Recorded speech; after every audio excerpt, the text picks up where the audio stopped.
القندوسي ده طلع لعيب في الملعب وطلع لعيب بره الملعب. اكيد القندوسي قبل ما يتكلم ويجيب سيرة النادي الاهلي في اي كلام عارف ومتأكد النتائج اللي هتترتب على كلامه. طب هو عمل ايه عشان يستحق الضجة دي كلها؟ عمل ايه؟ بيتكلم في فلوس، بيتكلم في عمولات، بيتكلم في وكلاء بيتفرضوا على اللعيبة عشان يمضوا للنادي الاهلي.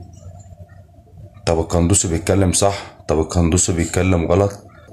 القندوسي اساسا طالع يبرر اللي اتقال عليه قبل كده، اللي هو كان سبب في بوظان صفقة للنادي الاهلي. ولا سبب بوظان صفقات الاهلي الخارجية اللي بيجوا من بره، اللي في ناس من النادي الاهلي بيفرضوا وكلاء على اللاعبين. لا الكلام ده كبير يا قندوسي، الكلام اللي انت بتتكلمه ده كبير، ويا نادي يا اهلي الكلام ده برضو كبير. اليومين اللي فاتوا سمعنا حوارات كتير وخلافات كتير ما بين الوكلاء وما بين اللعيبه وما بين انديه وما بين لعيبه. الله يرحمه احمد رفعت.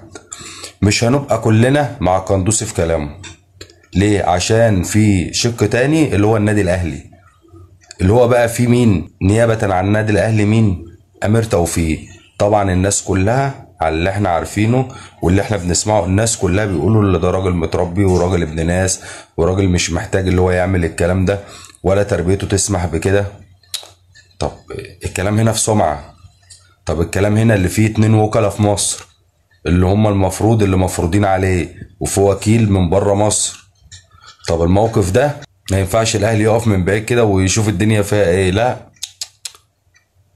محمد رمضان عمل الصح. الناس فاهمه غلط، الناس فاهمه اللي ده تحقيق. لا يا جماعه، ده مش تحقيق، دي جلسه استماع.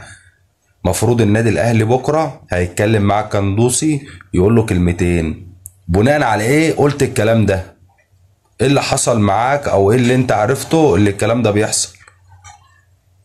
طبعا الناس كلها مستنيه رد النادي الاهلي رسمي بخصوص القندوسي زي ما اعلنوا اللي هو جاي. المفروض هو قندوسي دلوقتي عرى من النادي الاهلي السيراميكا، بس توقيت اعتبر اللي فيه مخاطره بالنسبه للقندوسي. طب الكلام لو طلع كلام القندوسي صح، اكيد في ناس مدانه من النادي الاهلي. طب لو القندوسي طلع كلامه غلط، اكيد النادي الاهلي هيفعل وضع المبادئ. مش هينفع القندوسي يكمل تاني ويرجع النادي الاهلي، ولا هيعمل وضع طيران للمبادئ وعادي هنشوف القندوسي. وممكن بكره القندوسي يطلع يقول انا ما كانش قصدي.